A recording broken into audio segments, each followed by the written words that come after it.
طاہر صاحب، پہلے تو میں اور ہماری باقی ساری ٹیم آپ کا بہت ممنون ہے کہ آپ نے اپنے قیمتی وقت میں سے وقت نکالا اور ہمیں ٹائم دیا.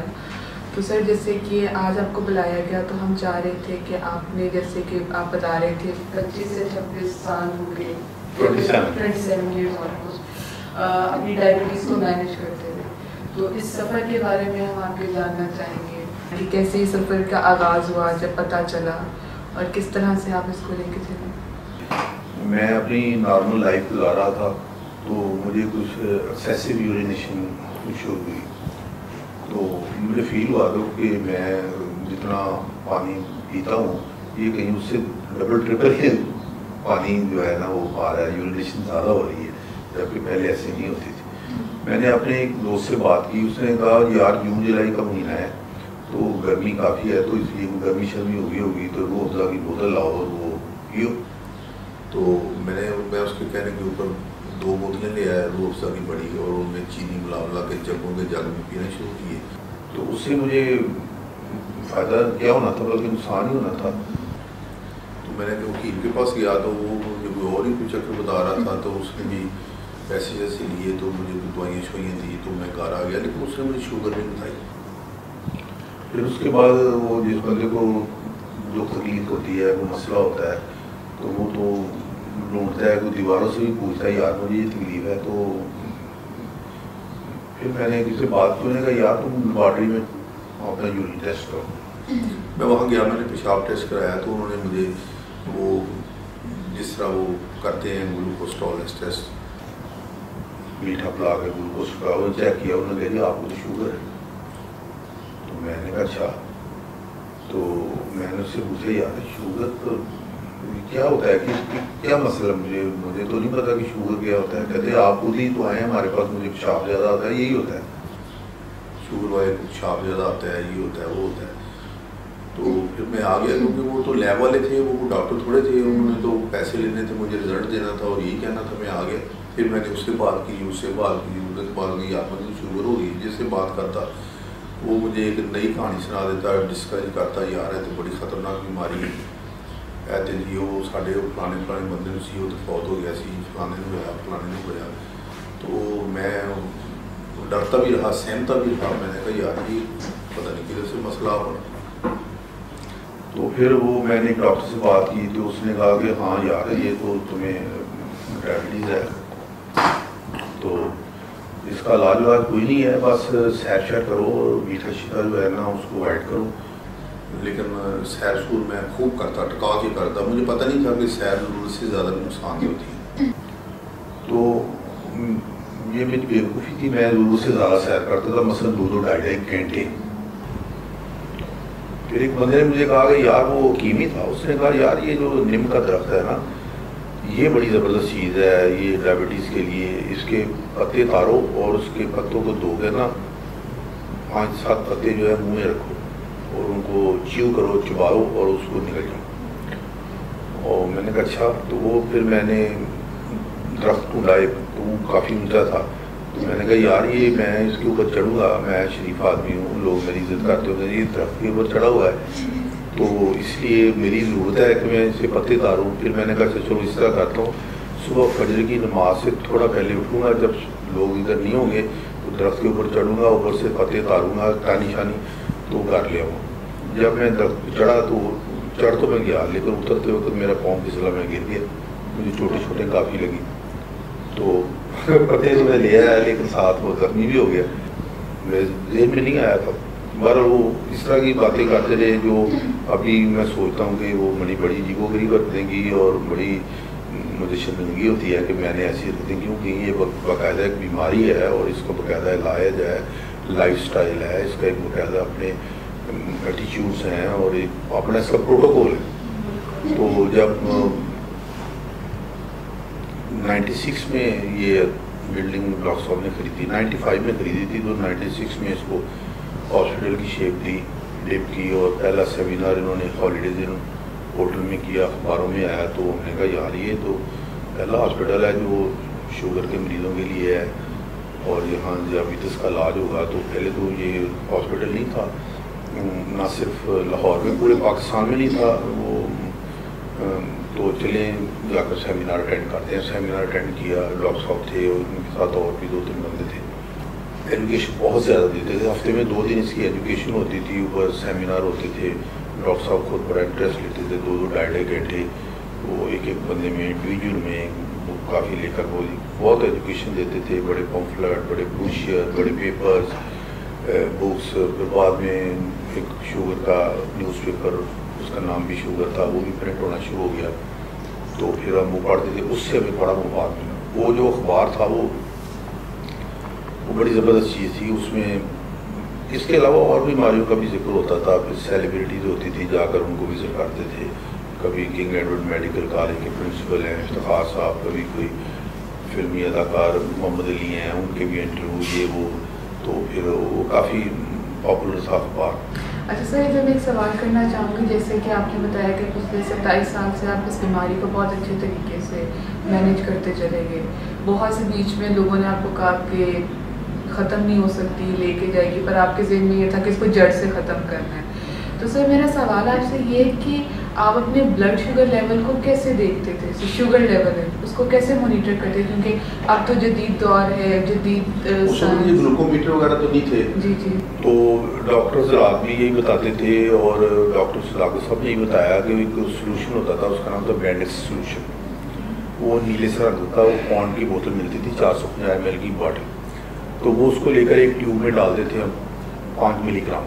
تو اس میں ڈراپر کے ساتھ 8 ڈراپس یورین کے ڈالتے تھے, اور پھر اسپرٹ لیمپ ہوتا تھا, اس کو جلا کر اس کے اوپر باقاعدہ اس کے ساتھ ایک ہوتی سی اس کا فریم سا بنا ہوا, تو اس کو ٹیوب کو گرم کرتے تھے, وہ اپنا رنگ تبدیل کرتی تھی. وہ رنگ کا ایک چارٹ ہوتا تھا, اس کے ساتھ ملاتے تھے, اور پتہ چلتا تھا کہ نیگیٹو ہے, نارمل ہے, اتنے ہیں, اتنی ہے, اتنی ہے, وہ بنی ہوئی تھی. اس سے دیکھتے تھے, اور وہ بڑا پرابلم فل تھا ہمارے لیے, کیونکہ وہ میں نے اپنے واش روم میں رکھا ہوا تھا, تو میں اس کو چھپاتا ہی پھرتا تھا. تو پہلے تو میں نے اپنی وائف کو ہی نہیں بتایا کہ مجھے شوگر ہے. میں کہہ رہا تھا کہ یار کہیں یہ چھوڑ کے نہ چلی جائے. تو آپ نے کتنا عرصہ سے چھپایا؟ میرا خیال ہے کوئی 3 سال چھپایا. ہاں جی.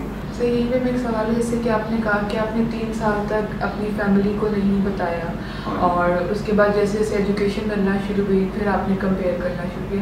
لیکن اتنا سارا عرصہ, کیونکہ کافی ٹائم پیریڈ بیچ میں آ گیا, تو اس دوران پھر کس طرح سے, کیونکہ جب کسی کو پتہ چلتا ہے جس کو ذائبٹیز ہو گئی ہے, ڈائبٹیز ہو گئی ہے, تو ایک دھچکا سا, ایک صدمہ سا لگتا ہے, وہ مجھے ہو گئی ہے, ایک دکھ میں, ایک تکلیف میں چلے جاتے ہیں.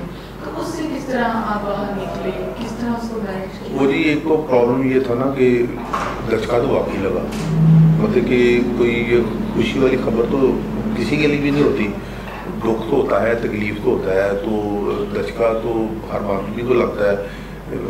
اس کے لیے پرابلم سب سے بڑا یہ تھا کہ جو میں نے یہ کیا, اور مجھے نہیں کرنا چاہیے تھا, کہ مجھے لوگوں سے چھپانا نہیں چاہیے تھا.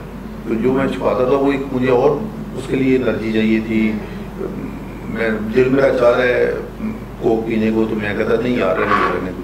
تو اس کے ساتھ مجھے اندر بہت فیل ہوتا تھا کہ یار یہ کہ جائے دفعہ ہو تو میں یہ پی لوں. اس کے سامنے میں نہیں پینا چاہتا تھا کہ, اور اس کے سامنے میں پیوں گا تو مجھے اندر سے فیل ہوگا. تو مقصد یہ ہے کہ وہ ایک اپنے ساتھ بھی جنگ لڑنی پڑتی تھی, اور ناجائز جنگ. تو ایلیویٹڈ اسٹریس لیولز کے ساتھ ساتھ آپ کے ایکسپیرئنس میں اور کون سے ایلیمنٹس ہیں جن کی وجہ سے اچھی ڈائٹ کے باوجود بلڈ شوگر لیولز قابو میں نہیں آتے؟ کیونکہ بہت سے مریض اپنے ڈاکٹر کی ہدایات پر پوری طرح عمل نہیں کر پاتے. مثلاً بہت سے لوگوں کا خیال ہے کہ اگر ڈاکٹر نے 5 دن کے لیے گلے کے انفیکشن کے لیے دوائی دی ہے, اور تیسرے یا چوتھے دن انہیں اپنا گلا بہتر محسوس ہو رہا ہے, تو اب مزید دوائی کھانے کی ضرورت نہیں ہے, اور دوائی چھوڑ کے وہ دقت کا شکار ہو سکتے ہیں. تو ڈاکٹر کی بات پر پورا عمل کرنا کتنا امپورٹنٹ ہے, ذرا اس پر بھی بات کیجیے. دراصل ڈاکٹر حضرات تو یہ چاہتے ہیں کہ یہ میرا پیشنٹ ہے, میں نے صرف فیس لی ہے, اور ان کو بڑا اس چیز کا فکر ہوتا ہے کہ اس آدمی جس کا میں علاج کر رہا ہوں یہ ٹھیک ہو, اور یہ خوش جائے, اور جب خوش جائے گا تو 10 بندوں کو بتائے گا, تو میری بھی رسپیکٹ ہوگی. تو اس لیے وہ ڈاکٹر جو باتیں بتاتے ہیں وہ باتیں تو بالکل 100% ٹھیک ہیں, اور اگر ان پر عمل کیا جائے تو آدمی کو بہت فائدہ ہوتا ہے, اور ٹھیک ٹھاک فائدہ ہوتا ہے. لیکن وہ دوسری دائمائیں سے مت سنی ہوتی ہیں یا یہ دوائیاں بڑی گرم ہوتی ہیں یا ان کے سائیڈ افیکٹ بڑے ہوتے ہیں. اب یہ اینٹی بایوٹک ہے, اب گلا تو ٹھیک ہو گیا ہے تو اب اس کو خام خواہ 5 دن لیتے رہیں, یہ اور مسئلے پیدا کرے گی یار. یہ اس لیے پھر وہ لوگوں کی سنی سنائی باتیں جو کانوں میں آتی ہیں اس سے آدمی مس گائڈ ہو جاتا ہے, لیکن ہونا نہیں چاہیے. اگر وہ مثلا ڈاکٹر نے 5 دن کے لیے دوائی دی ہے تو اینٹی بایوٹک ہے تو اس کو لیں اور مکمل طور پہ بیکٹیریا ختم ہو جائے اور آئندہ آپ 2 سال 2 سال ٹھیک رہیں تو وہ زیادہ بہتر ہے, بجائے اس کے کہ لوگوں کی باتیں سن کے دوائی کو بیچ میں چھوڑ دینا یا کہنا کہ ڈاکٹر کی یہ بات تو ٹھیک ہے, یہ یار مجھے وارہ نہیں کھاتی. یہ ایٹیچیوڈ جو پیشنٹ کا ہے یہ ٹھیک نہیں ہے. تو یہ نہ جاننے سے لے کر جاننے تک کی جرنی میں آپ کے لیے تھرو آؤٹ آسانیاں پیدا ہوتی رہی. آپ کی بات سے تو ایسا تاثر مل رہا ہے کہ نہ جاننے سے جاننے تک اور پھر آپ مزید بھی لرننگ میں رہتے ہیں. آپ کی بات سے یہ تاثر بھی ملا کہ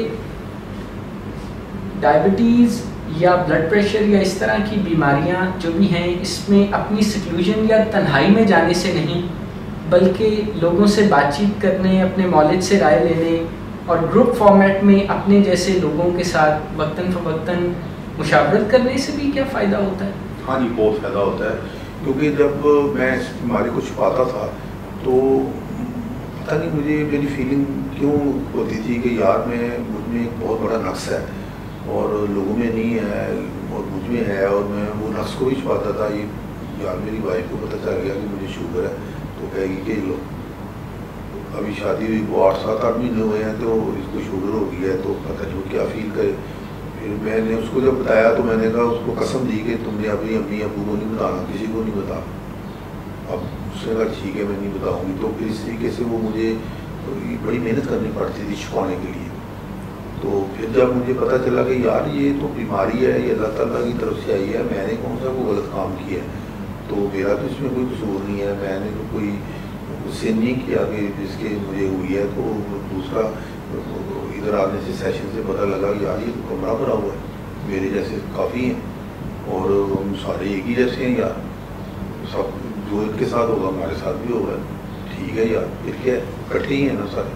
اپنے ارد گرد ایسے لوگوں کو رکھنے سے جو معاون ہو سکتے ہیں ڈائبٹیز کے مسئلے میں نمٹنے کے لیے, اس کے علاوہ اور کیا کیا چینجز آپ کو لگتا ہے کہ زندگی میں کی جائیں تو ڈائبٹیز کو مینیج کرنے کے گول میں آسانیاں پیدا ہوتی ہیں؟ مثلاً ایک تو آپ نے بتا دیا, بلکہ آپ نے 2-3 بتا دیا. آپ نے لرننگ کی اہمیت کو بتایا, آپ نے اپنے ارد گرد کنسلٹ کرنا, اپنے مولد سے کنسلٹ کرنا یعنی کہ ایکسپرٹیز سیکھنا, اسکل لینا, اس پر بات کی. اسے پرسنل ایبلٹی کہتے ہیں کہ آپ نے اپنی اسکل پر کام کیا جس سے آپ کی جو اسکل بڑھتی چلی گئی آپ کا ڈائبٹیز کا کنٹرول بھی اتنا ہی مستحکم ہوتا چلا گیا. جی پھر آپ نے ایک اور فائدہ مند کمپوننٹ کی طرف اشارہ کیا کہ اپنے جیسے لوگوں کے ساتھ رہنے سے جو اس مسئلے میں ہیں اور کامیابی کے لیے جدوجہد کر رہے ہیں اس سے بھی فائدہ ہوتا ہے.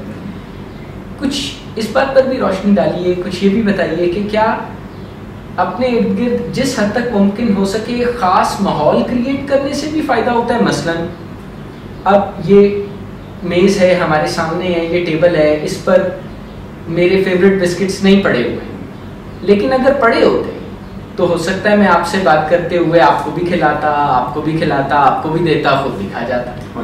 تو کیا اپنے امیڈیٹ ماحول میں بھی کچھ چینجز کرنے سے آپ کو کامیابی کی طرف جانے میں آسانی ہوتی ہے کہ کچن میں کیا چیزیں کیسے رکھی ہیں, فریج کھولیں تو کیا جنت کا سما نظر آتا ہے, یا یہ کہ ضرورت کے مطابق کھانے پینے کی چیزیں, یہ نہیں کہ وافر مقدار میں. کیونکہ میں آپ ہم چونکہ اپنے معاشرے سے جڑے ہوئے ہیں تو وہاں پر ہمیں ایسی سوچیں اور پیراڈائمز بھی ان کا بھی سامنا ہے جس میں نے اگر آپ کی آؤ بھگت کرنی ہے تو اس کا ایک بڑا طریقہ جو میں نے تو اپنی پیدائش کے بعد سے ہی رواج میں دیکھا وہ یہ ہے کہ زیادہ سے زیادہ کھانا کھلایا جائے. مثلاً میرے ایسے دوست بھی ہیں جو جب تک مجھے ناک تک کھانے سے نہ بھر دیں ان کے خیال میں میری توازن نہیں ہوتی, حالانکہ میں ان کے پاس ان کے لیے جاتا ہوں. کلچر ہے نا جی, وہ ان کو کھلا کر بھی خوشی ہوتی ہے کہ یار، اور ہمارا کلچر ہی ہے نا، ہم جب جاتے ہیں تو ہمارے ذہن میں بھی ہوتا ہے ہم جائیں گے، وہ ہماری خدمت کریں گے، جب وہ آتے ہیں ہم بھی کرتے ہیں، ہمیں ان کی خدمت کر کے خوشی ہوتی ہے. تو ہمارا یہ کلچر ہی ہے. کوئی اس طرح کا کہ ہم کسی کے گھر جائیں وہ میں چائے والے نہ پوچھے، کوئی آئی ڈی نہ ہو، تو ہم کہتے ہیں یار یہ کس طرح کے بندے ہیں، ہماری کوئی عزت ہی نہیں کی. اس کو ہم اپنی عزت بھی سمجھتے ہیں اور پھر خوش بھی ہوتے ہیں، ہمیں بڑی خوشی ہوتی ہے کھا پی کے.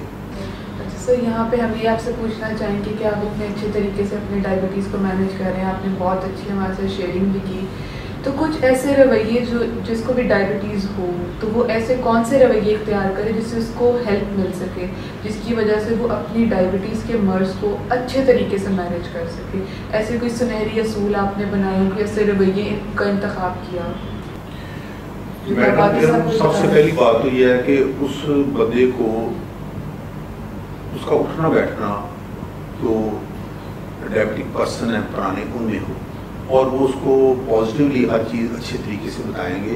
جو انہوں نے اپنی زندگی میں غلطیاں کی ہیں، جیسے میں نے کی ہیں، بہت ساری غلطیاں کی ہیں، میں کنفیس کرتا ہوں، وہ اس کو بتائیں گے یار یہ میں ایسے کرتا تھا لیکن مجھے اس کا کوئی فائدہ نہیں ہوا، تو تم ایسے کرو شروع سے. پھر اس کے بعد زیادہ سے زیادہ ایجوکیشن گین کرے. مارکیٹ میں کتابیں ہیں، انگلش میں ہیں، اردو میں ہیں. ایک وہ ہیومن ریسورسز سے حاصل کرے نالج، ایک بک سے حاصل کرے، پھر کسی اچھے ادارے میں جائے جیسے کہ یہ ہے. یہاں میں تو حیران ہوں یہ ڈاکٹر صداقت صاحب پر، آپ یقین کریں کہ لوگوں کو شاید پتہ نہیں ہے یا لوگ آنا نہیں چاہتے. یہاں ایجوکیشن فری ہے. ابھی انہوں نے کچھ تھوڑے سے چارجز لگائے ہیں، وہ بھی میرے لیے نہیں لگائے انہوں نے، تو ورنہ یہاں تو 15-16 سال سے ایجوکیشن فری ہے. کوئی آئے، ایئر کنڈیشن کمرہ ہے، کرسیاں پڑی ہوئی ہیں، پانی بھی پیے ہیں، اور آپ کو بہترین باتیں بتاتے ہیں، لیٹسٹ آپ کو نالج دیتے ہیں، آپ لکھیں بھی. تو میں اور ڈاکٹر صاحب کو بتایا تو میں لکھتا رہتا. اور میں جب میں گھر میں ابھی میں اگر آپ کو اپنی ڈائریاں دے رہا ہوں، ڈائری میں 100 روپے کی ڈائری لیتا تھا گھر جا کر، اس کو اوپر لکھ دیتا تھا انگریزی میں یا اردو میں. تو میں آپ کو دوں تو آپ حیران ہو جائے، آپ مجھے وہ واپس نہیں دیں گے. میں نے ایک دو بندوں کو دیا، انہوں نے فوٹو اسٹیٹ کر لی. وہ ڈاکٹر صداقت صاحب کا اور بے شمار دوسرے ڈاکٹر ہوتے تھے، ان کا دیا ہوا علم ہے. اور ابھی بھی میں ان کو پڑھتا ہوں، گو تھرو جاتا ہوں تو مجھے بہت ناراضگی ہوتا ہے. اور بڑی ایسی باتیں ہوتی ہیں جو عام MBBS ڈاکٹروں کو نہیں پتا ہوتی. تو اس لیے education is the best treatment of diabetes. Education آپ بک سے لے لیں، بندوں سے نالج لے لیں، ان بندوں کے ساتھ اٹھے بیٹھیں، انہیں پوچھیں، اور ڈینائل میں نہ جائیں، مکرے نہیں. جس دن ہو گئی رولا پا دیں جی میں نے شوگر ہو گئی جی پا دی، تو جو کرنا جی میرا کر رہے ہیں. اسی تو بھی چھپاندے رہے ہیں، بڑھی کو چھپاندے رہے ہیں، سورے کو چھپاندے رہے ہیں، اپنے آپ کو چھپاندے رہے ہیں، اپنے آپ کو دھوکہ دیتے ہیں. نہیں یار کل ہی کسی آج نہیں کی، کس طرح ہو سکتا ہے کل ہی کی نہیں. وہ اس کر کے یہ ہماری ساری غلطیاں تھیں جو ہم نے، پر اللہ تعالیٰ نے 3 سال کے بعد ہی مجھے ہوش آ گئی کہ یہ کام غلط ہے، اور کھل کھلا کے اس کا علاج کرو، لائف سٹائل بدلو. کوشش کرنے سے کامیابی مل ہی جاتی ہے. خالد صاحب آپ کے قیمتی وقت کا شکریہ. اس کے ساتھ گفتگو کو ختم کرتے ہیں. انشاءاللہ آپ سے دوبارہ کسی نشست میں مزید اسی ڈائریکشن میں بات چیت کریں. ٹھیک ہے. Thank you so much.